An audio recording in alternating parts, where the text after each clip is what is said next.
Muling pinatunayan ni Jason Castro, na kaya pa din niyang makipagsaabayan sa puntong ito ng kanyang career.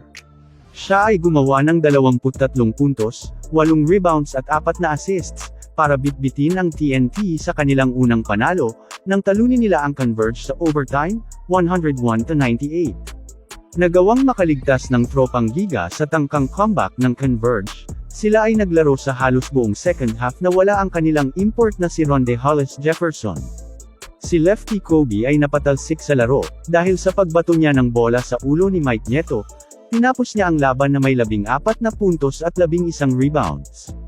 Tinulungan din ni Calvin Oftana ang TNT, para mapunan ang pagkawala ni Hollis Jefferson, nagtala siya ng 19 na puntos, habang si Glenn Cobunti naman ay nagambag ng 10 points at 11 rebounds.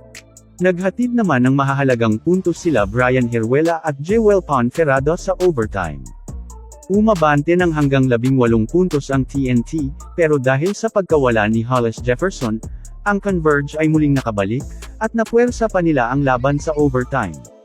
Pinangunahan ni Thomas Bogdanovic ang Converge, nagtala siya ng 25 puntos, 9 na rebounds at 1 putback shot, with 15 seconds left sa regulation, para itabla ang score sa 95. Bago pa mangyari ang game-tying basket ni Bogdanovic, sila ay naghahabol pa ng 5, with 46 seconds left, nang biglang bumitaw ng 3 si Jerick Balanza. Ang Converge ay nagkaroon pa ng 2 pagkakataon upang muling dalhin ang laban sa OT, ngunit bigo sila Mark Talio at Bogdanovic na may pasok ang kanilang 3.